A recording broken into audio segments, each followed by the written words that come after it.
and it's gonna be interesting to see who gets to be part of the championship name there.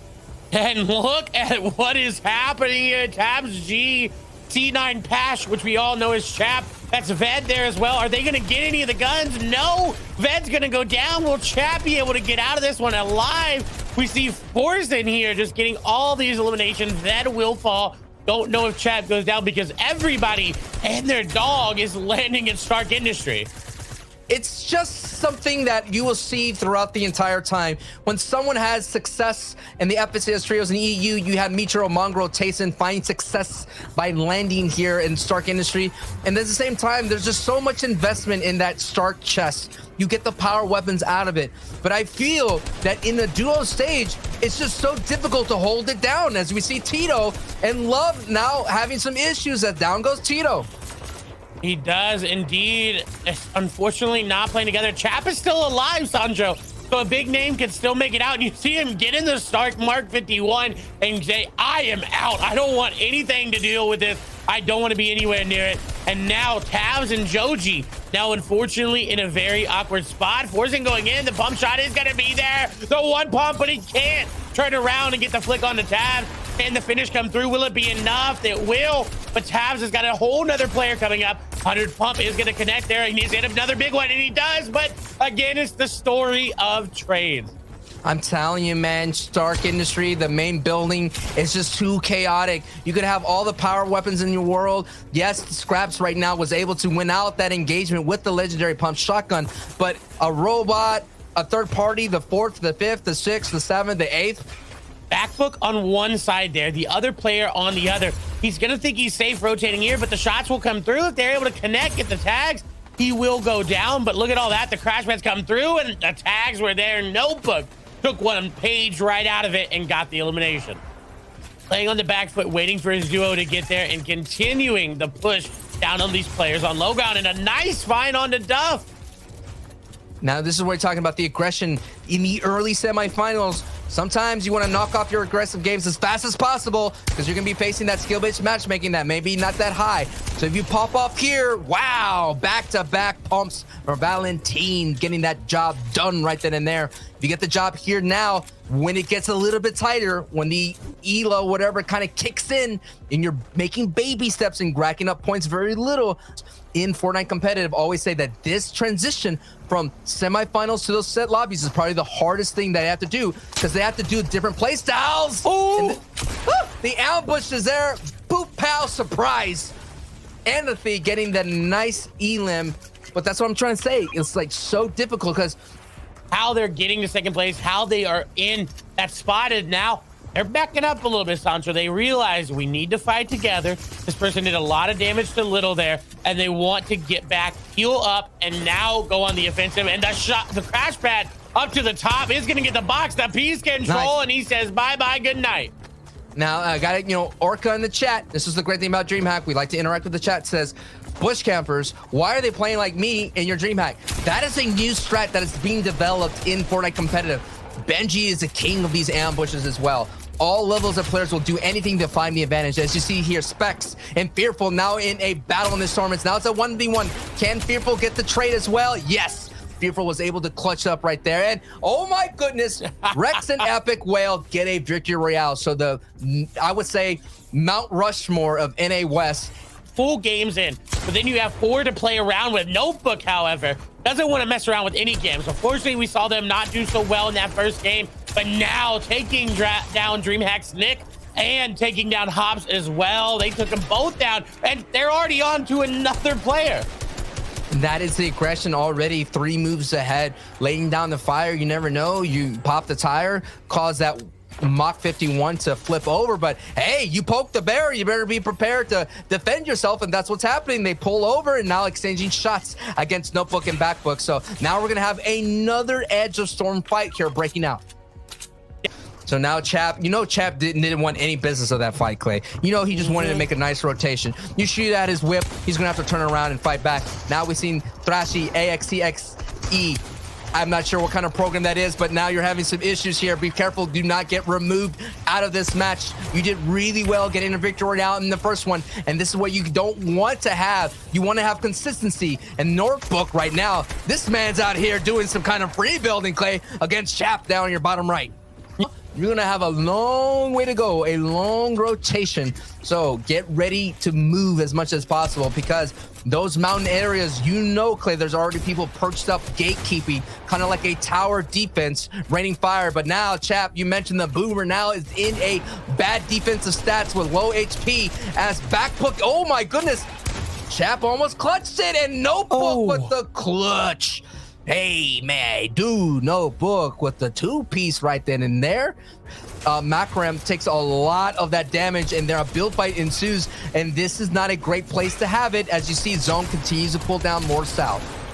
And it's just not going in the way of Magia there. They're just going to go down so quickly, and they set that up beautifully. They waited for Zone to come to them. They waited for the car to come, and then 1, 2, 3, ABC. You and me, we're all going down. They get the eliminations, and now they're on their way. This is a different stretch, in case you're wondering. The stretch that is actually playing, I believe, is named Liquid Stramadan there. Oh my God, Sancho, what a snipe to come. He hit another one. Ooh, and he's, luckily for these opponents, he's out. But they're going to go ahead and take this engagement. I'm kind of worried. I mean, a lot of the lobby, maybe they're already down south. I don't see a lot of movement down in that area, but you know, once you make it in there, you're gonna get a lot of that lobby focus. You cannot be late. I think that's actually a different Moki. Okay. I was looking him up. So thank goodness. I don't think that's the Moki that we're thinking about. But yes. Stretch just unfortunately makes a bad rotation, and look who it is that took him down. Oh my. Oh my. Was that our number 2 team that took him down? That was our number 1 team that took him down. Woo. Hey, rotations are going to set you apart from those tiers that you were talking about. Making a late rotation, a misplay, a misuse of that mobility, that is going to hurt you the most. And now you're taking a look at the mini map here as we're getting into zone 6, our first fully rotational zone. That means it's going off and it's actually going back down.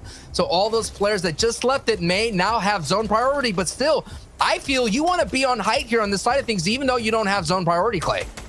I would agree with you, just because it allows you to stay up and at an elevated layer in case it goes back up again. We all know Fortnite loves its mountains, and we know that once it goes up, it's going to come back down and go back up and come back down and go back up and come back down. It's like a roller coaster here in the end game around mountains. And if you have the ability to stay somewhere near the high ground in it, you are putting yourself at a better position than if you were playing on ultimate low, which in these zones are going to be pretty chaotic because everyone is launching to them. Everyone is moving to them. This is the one time that people are actually moving to the low ground. After it goes from here, you're going to have players going up, going up, going up. No one's going to be looking to the low ground. You have to make a really good rotation here if you want to play down low. Now you're seeing what down low looks like, and that's Trashy down your bottom right. Look at the start to that tournament run, 160 points. Again, they got the first victory out of the broadcast, AST executable. They were number 1 when we took a peek at their leaderboard. That may change on their performance here today. Let's take a look on the left side. We got a bit battle height as Rog is going solo, holding on for Kier 34. 200 inbox now is going to contest, and Rog's going to disengage. So now we know who's at height. You got on your top right here, we have Backbook. I believe Backbook and Notebook are still doing really well. Yes, they do, as Backbook picks up a nice elim. But Clay, we are getting into the top 15 here. 26 players remaining in zone 7.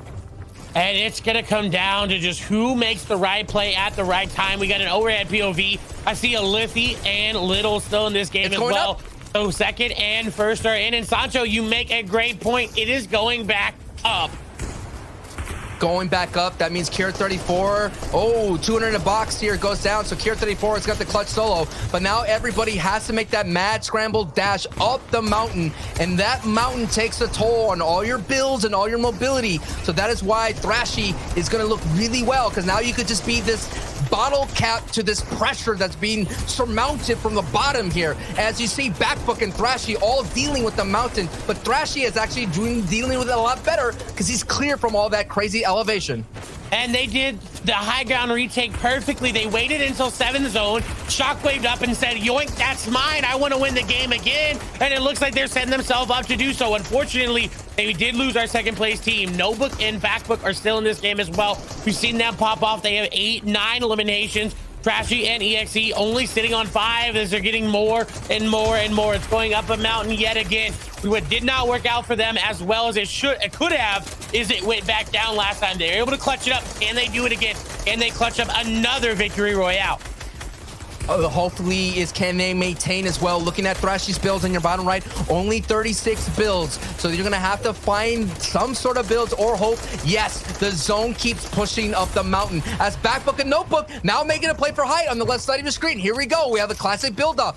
Does Thrashy have enough builds to hold on as AST and Thrashy are doing their best to stop the push from Notebook and Backbook? We've seen this battle happen throughout the entire day in this match. Oh, down goes Trashy. So now it's up to AST. Executable. Can he get it done? Yes. 1v1. Backbook versus AST. Here we go. Who's going to get the victory royale? Who's going to earn some major points on the leaderboard? 55 points in placement, or right here, Crash Pad goes in. Backpack and EXE going at it toe to toe. Here we go, Clay. Yeah, and Backbook is not going to be able to do it. EXE.